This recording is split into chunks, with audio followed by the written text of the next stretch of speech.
Hello बच्चों, कैसे हो आप। उम्मीद करता हूँ आप घर पर सकुशल होंगे। तो पिछली वीडियो में हम बात कर रहे थे डायरेक्ट इनडायरेक्ट नरेशन की, और पिछली वीडियो में हमने डायरेक्ट इनडायरेक्ट से रिलेटेड दो टॉपिक पर बात की थी। उसमें हमने रूल्स, कुछ एग्जाम्पल्स दिए थे और पहले टाइप के डायरेक्ट इनडायरेक्ट को बताया था। आज हम दूसरे और तीसरे टाइप के, यानी पहली जो वीडियो आपके पास पहुंची थी पार्ट 1 पार्ट 2, आज पार्ट 3 वीडियो में मैं आपको डायरेक्ट इनडायरेक्ट के इंट्रोगेटिव और इंपरेटिव सेंटेंस के बारे में बताऊंगा। इन सेंटेंस को हम एग्जाम्पल के माध्यम से, रूल्स के माध्यम से समझने का प्रयास करेंगे। तो चलिए देखते हैं इनके नियम और इनके उदाहरण।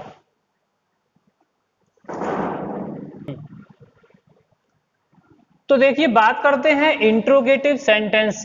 इंट्रोगेटिव सेंटेंस को इनडायरेक्ट में कैसे बदलें। देखिए, इंट्रोगेटिव सेंटेंस दो टाइप के हैं। पहले टाइप के वो हैं ऐसे सेंटेंस जो वर्ब से शुरू होते हैं, इज, एम, आर, बाज, बर, डू, डज आदि आदि, इनसे शुरू होते हैं। दूसरे टाइप के सेंटेंस WH वर्ड, यानी वाई, वेयर, हाउ, इन शब्दों से शुरू होते हैं। तो दोनों को ही बनाने के अलग अलग नियम हैं। तो सबसे पहले हम ऐसे वाक्यों को समझेंगे जो वर्ब से शुरू होते हैं। इसका पहला जो नियम है, इसमें होता है रिपोर्टिंग वर्ब को बदलना। पहले अफर्मेटिव सेंटेंस में हमने सैड या सैड टू को टोल्ड में किया था। ऐसे वाक्यों में सैड या सैड टू को आस्क्ड में बदल देना है। काय में बदल देना है? आस्क्ड में। ये पहला रूल उसका हो गया। सैड या सैड टू आए तो उसको आस्क्ड में बदल देना है। अगले रूल की बात करें, इसमें यदि वाक्य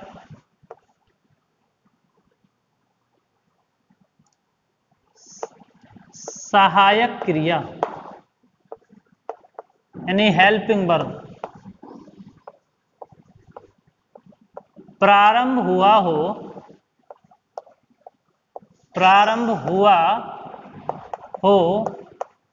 तो इनवर्टेड कॉमास को हटाकर, इन्वर्टेड कॉमास को हटाकर इफ का प्रयोग करके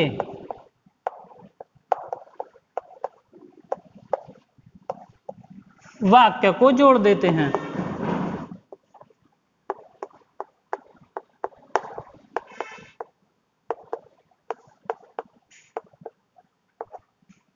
यानी हमें इफ का प्रयोग करना है वाक्यों को जोड़ते समय। और यदि वाक्य WH वर्ड, वाई, हाउ, वाट से प्रारंभ हो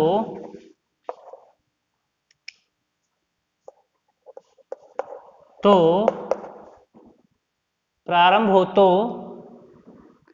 इफ का प्रयोग नहीं करते, इफ का प्रयोग नहीं करते,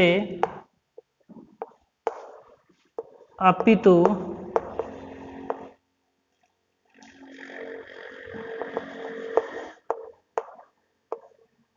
उसी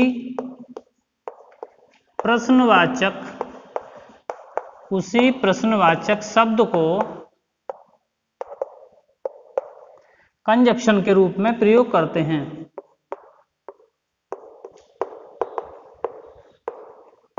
कंजक्शन के रूप में प्रयोग करते हैं।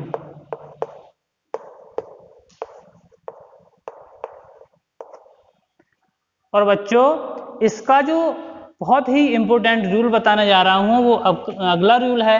इसमें क्या करना होता है कि जो प्रश्नवाचक वाक्य होता है उसको हम असर्टिव में बदल देते हैं, यानी जो वर्ब है वो पहले आ जाती है और हम जो वर्ब है हमारी सब्जेक्ट के बाद आनी है, सब्जेक्ट को हमें पहले लगाना है।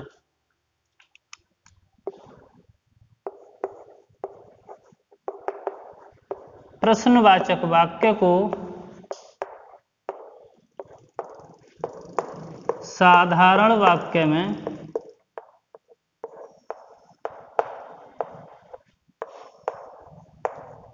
बदल देते हैं, बदलकर अंत में लगा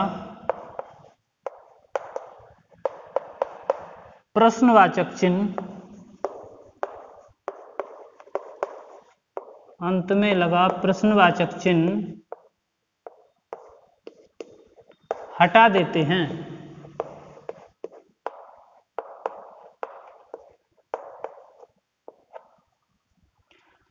तो हमने इसके कुछ रूल्स फॉलो किए, समझे।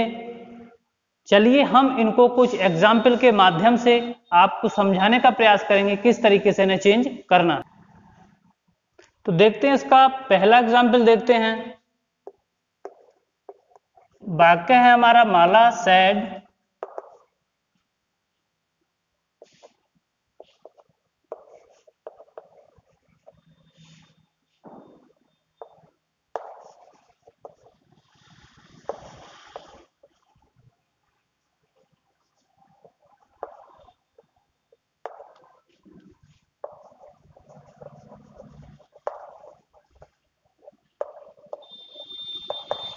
माला said are they playing.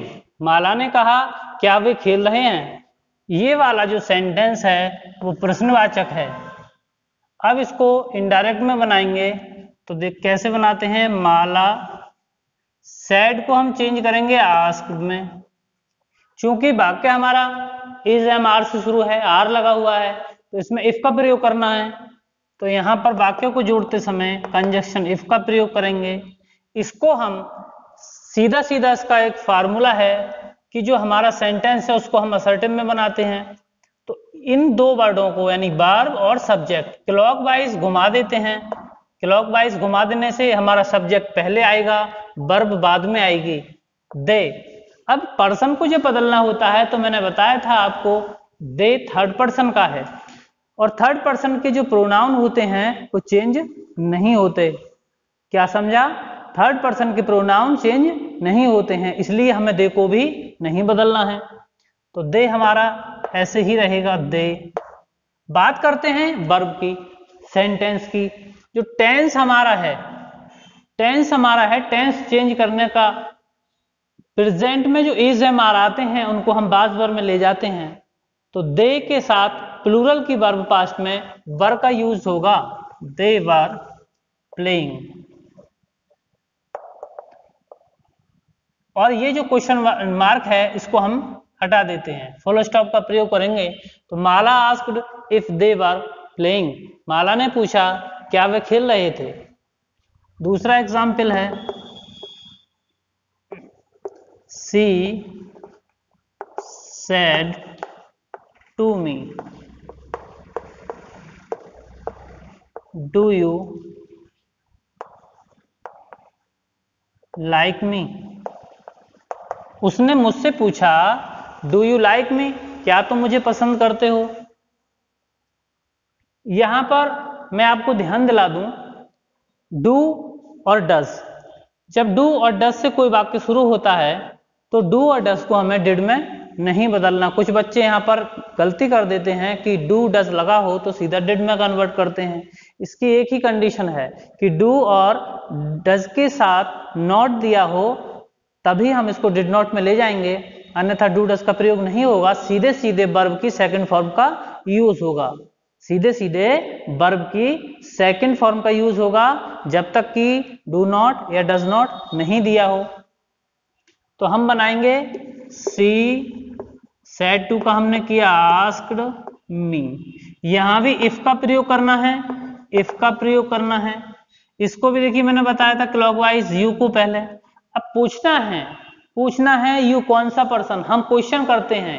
Direct indirect में क्वेश्चन आप करोगे तो आंसर मिलते चले जाएंगे। इससे पूछा कौन से पर्सन का है, आंसर मिला हमें सेकंड पर्सन। हमने पूछा सेकंड पर्सन जाते कहाँ हैं, अर्थात सेकंड पर्सन का रिलेशन कहाँ है। सेकंड पर्सन का रिलेशन होता है ऑब्जेक्ट में, ऑब्जेक्ट हुआ हमारा मी, तो हम इसको मी में ले गए। मैंने इसका एक बताया था आपको कि अगर सब्जेक्ट जाता है तो बदले में सब्जेक्ट आता है। इन्होंने इससे कहा कि भाई मैं तो यहां पर आ गया, मैं तो यहां पर आ गया, आप मेरी जगह किसी को भेजिए। तो मी का जो फैमिली निकल कर आता है आई, मी और माई। आई सब्जेक्ट है, मी ऑब्जेक्ट है, माई पजेसिव है।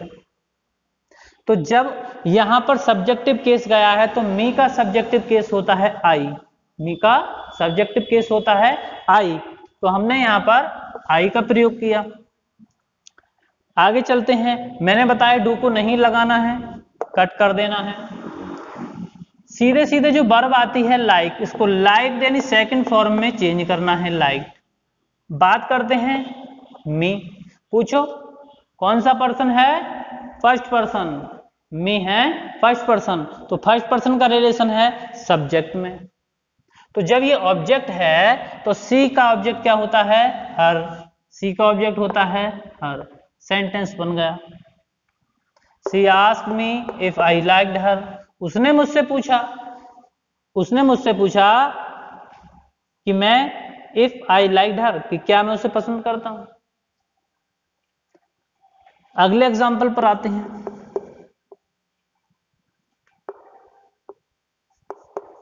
Teacher said to the student,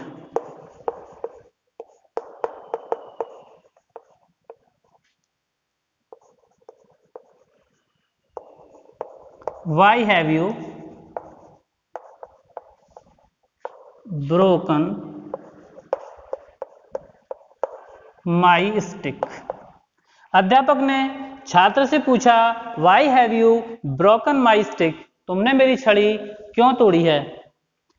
तो यहां पर अब थोड़ा सा रूल चेंज हो जाता है। अभी तक हम बात कर रहे थे कि वाक्य हमारा वर्ब से शुरू हो, हेल्पिंग वर्ब से शुरू हो, अब वाक्य शुरू हुआ है इंट्रोगेटिव वर्ब से, तो थोड़ा सा इसमें चेंजिंग करना है। Teacher asked the students. अब ये जो क्वेश्चन वर्ड आया है, जो भी क्वेश्चन वर्ड आए उसी को हम एक कंजक्शन के रूप में यानी जोड़ने वाले शब्द के रूप में प्रयोग करेंगे। वाई को हमें ऐसे ही रखना है वाई। शेष जो सेंटेंस बचा, देखिए अब वहीं आ जाते हैं जहां चले थे। यू को पहले रखना है, हैव को बाद में रखना है। यू सेकंड पर्सन है और सेकंड पर्सन स्टूडेंट में आए। स्टूडेंट यानी छात्र, लड़का है, तो यहां पर हम ही का प्रयोग करेंगे, वाई ही। टेंस हमारा है प्रेजेंट परफेक्ट का, हैव दिया हुआ है तो हैड में हो जाएगा हैड। हैड के साथ भी वर्ब की थर्ड फॉर्म रहनी है, ब्रोकन।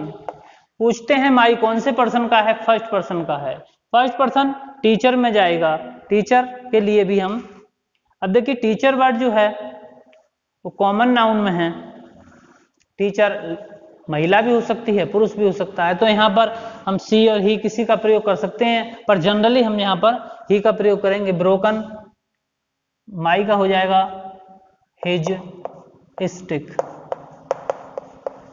और सबसे लास्ट का एक एग्जाम्पल मैं दे रहा हूं आपको, example 4। He said when will the train arrive? He said, उसने पूछा when will the train arrive, कि ट्रेन कब आएगी। तो इसको हम देखिए एक चीज बता दे रहा हूं, जहां पर हमारा कोई सेंस पूछताछ का आ रहा हो, एक सामान्य है, अगर किसी से हम पूछताछ, इंक्वायरी यहां पर है, तो सेड या सेड टू को हम इंक्वायर्ड में भी चेंज कर देते हैं। जैसे रेलवे स्टेशन है, बस स्टॉप है, या कहीं किसी चीज की पूछताछ हो रही है, तो वहां पर हम इंक्वायर्ड भी कर सकते हैं। यहां पर इंक्वायर्ड करेंगे हम, तो ही इंक्वायर्ड, ही क्वार्ड। व्हेन, इसमें भी विल है, इसके बाद ट्रेन है, ट्रेन को पहले लाओ। व्हेन द ट्रेन, मैंने बताया था विल हो तो विल का वुड कर देते हैं, वुड अराइव। तो बच्चों हमने ये 4 एग्जाम्पल इंट्रोगेटिव रिलेटेड सेंटेंस समझे कि इनको किस प्रकार हमें बदलना है, आपको समझ में आ गए होंगे। अब हम नए टॉपिक पर आते हैं, वो है इंपेरेटिव सेंटेंस को हम कैसे इनडायरेक्ट में चेंज करें। तो चलिए हम इंपेरेटिव सेंटेंस को भी समझ लेते हैं। तो बच्चों सबसे पहले हम समझते हैं कि इंपेरेटिव वाक्य होता क्या है। इंपेरेटिव वाक्यों में कोई सलाह, कोई आदेश, कोई निवेदन, आग्रह आदि किए जाते हैं और ये वाक्य वर्ब से शुरू होते हैं, वर्ब की फर्स्ट फॉर्म से शुरू होते हैं। जैसे कम हियर, यहाँ आइए, सिट डाउन, बैठ जाइए, ओपन द विंडो, खिड़की खोलिए। ऐसे वाक्य, यदि ये वाक्य निगेटिव हैं तो इसमें डू नॉट लगा होता है। याद रखें डज नॉट से कभी नहीं होंगे ये डू नॉट, क्योंकि इनका सब्जेक्ट यू ही होता है। तो जैसे डोंट गो देयर, वहां मत जाइए, डोंट डिस्टर्ब मी, मुझे परेशान मत कीजिए, डोंट प्ले हियर, यहां मत खेलिए। तो इस प्रकार के ये वाक्य होते हैं। तो इनको किस प्रकार से बनाएंगे चलिए देख लेते हैं। यहां लिखा हुआ है कि ऐसे वाक्यों में सैड या सैड टू को अर्थ अनुसार निम्नलिखित प्रकार बदलिए। यानी वाक्य में जैसे भाव आ रहे हों, जैसा अर्थ निकल रहा हो, वैसे ही सैड या सैड टू को हमें बदलना है। यदि लग रहा है कि इसमें रिक्वेस्ट की जा रही है तो इसमें रिक्वेस्टेड करना है, रिक्वेस्टेड करना है सैड या सैड टू का। आज्ञा का, आदेश का भाव हो रहा है तो ऑर्डर्ड में बदलना है। अगर लग रहा है कि इसमें सलाह का भाव है तो एडवाइज में, और फॉरवर्ड करना है अगर निषेध का भाव आ रहा हो। ये निषेध क्या होता है? जब किसी कार्य करने के लिए सख्त मनाही हो, प्रोहिबिटेड हो, तो वहां पर हम फॉरवर्ड, जैसे नो स्मोकिंग हियर, यहां पर धूम्रपान ना करिए। Don't park your car here, यहां पर अपनी गाड़ी खड़ी मत कीजिए। तो किसी कार्य को करने से, नहीं, don't come in without my permission, अगर यहां पर निषेध है तो जब ज्यादा सख्त हो तो वहां पर हम फॉरवर्ड का। अगला क्या रूल है? साधारण वाक्यों में हमने दैट से जोड़ा, प्रश्नवाचक में इफ से जोड़ा, इसमें हम टू से जोड़ेंगे। ऐसे वाक्यों को टू से जोड़ेंगे। वाक्यों को जोड़ते समय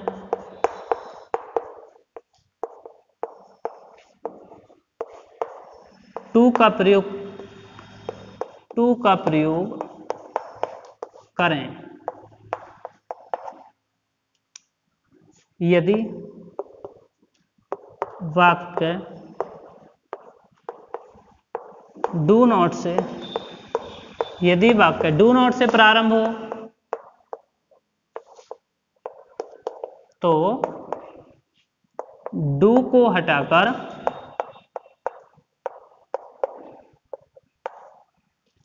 नॉट के पश्चात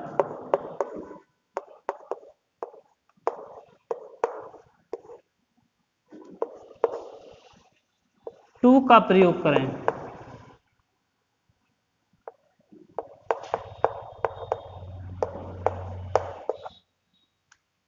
ध्यान रहे ऐसे वाक्य जिसमें डू नॉट आया हो तो हमें डू का प्रयोग नहीं करना है, केवल नॉट का प्रयोग करना है और नॉट के बाद ही टू लगाना है, नॉट के बाद ही टू लगाना है।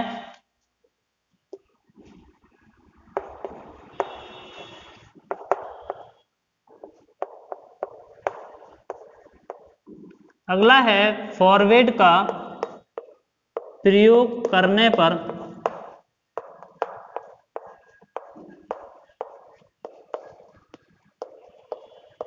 डू नॉट का प्रयोग नहीं होता।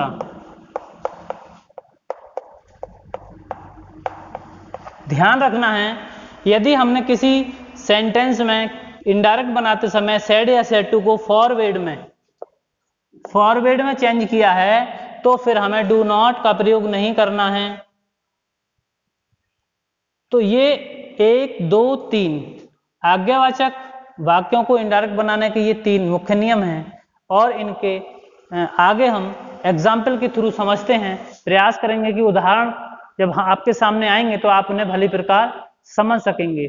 चलिए देख लेते हैं कुछ उदाहरणों को। चलिए पहले उदाहरण को हम लेते हैं।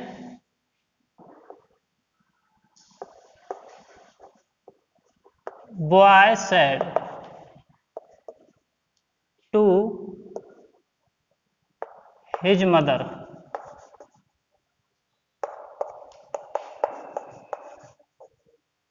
please give me a rupee. Boy said to his mother, लड़के ने अपनी माँ से कहा please give me a rupee, मुझे 1 रुपया दो। तो वैसे भी यहाँ पर प्लीज का प्रयोग हुआ है तो रिक्वेस्ट का सेंस आना ही है, प्लीज नहीं भी लगा हो तब भी हम देख लेते हैं कि यहाँ पर छोटा बड़ा यानी बॉय हिज मदर माँ से तो रिक्वेस्ट ही करेगा, कोई ऑर्डर या एडवाइस का सेंस यहाँ पर नहीं आएगा। अगर किसी छोटे ने बड़े से किया कोई बात कही है तो प्राय उसमें रिक्वेस्ट का भाव ही होता है। तो इसको हम बनाएंगे बॉय रिक्वेस्टेड his mother। देखिए प्लीज जो आया है, प्लीज को हमें यूज नहीं करना है, हटा देना है। प्लीज को यूज नहीं करना है, सीधे टू से जोड़ना है। टू है इन्फिनेटिव, वर्ब के साथ आता है। टू गिव देने के लिए ने, टू गिव देना, टू रीड पढ़ने के लिए, टू प्ले खेलने के लिए, ऐसे करके। तो टू गिव पर्सन को ऐसे ही बदलना है जैसे बदलते आए हैं। मी फर्स्ट पर्सन है, बॉय में गया तो हिम होगा, टू गिव हिम ए रुपी। अर्थात लड़के ने अपनी मां से 1 रुपए देने के लिए आग्रह किया।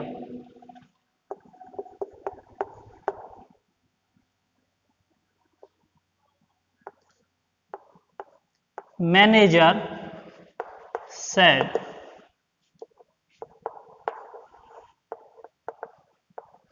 bring my file। मैनेजर ने कहा मेरी फाइल लेकर आओ, bring my file। तो यहां पर मैनेजर ने कहा है, आज्ञा दी है, आदेश दिया है। Manager ordered to bring, manager ने आदेश दिया, काय के लिए दिया, टू ब्रिंग लाने के लिए। माई फर्स्ट पर्सन है, मैनेजर में गया, to bring his file. Manager order to bring his file, manager ने अपनी फाइल लाने के लिए आदेश दिया। और एक अगला एग्जाम्पल है,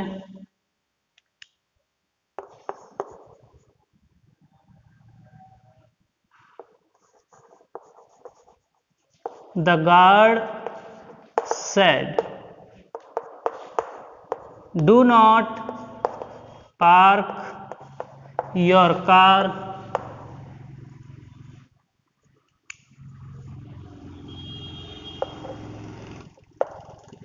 here। गार्ड said, जो गार्ड है उसने कहा do not park your car here, अपनी कार को यहां खड़ा मत कीजिए।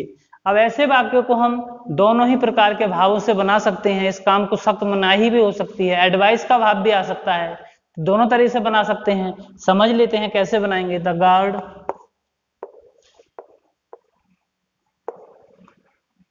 ऑर्डर्ड, पहले हम ऑर्डर्ड है, एडवाइस का प्रयोग भी इसमें हो सकता है।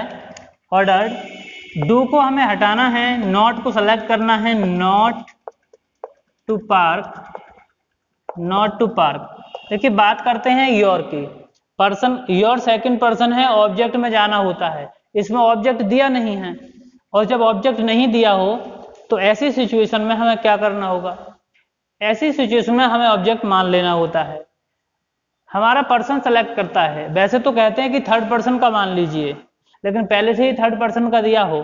गार्ड ने कहा कि अपनी कार को पार्क मत करो, तो गार्ड ने मुझसे भी तो कहा होगा, तो यहाँ पर सेंस के हिसाब से हम मी मान लेते हैं, नहीं तो हिम मान लीजिए, तो मी मान लेते हैं। तो डू नॉट नॉट टू लगाएंगे, not to park my car, और हियर को भी चेंज करना है, हियर का करना है दियर।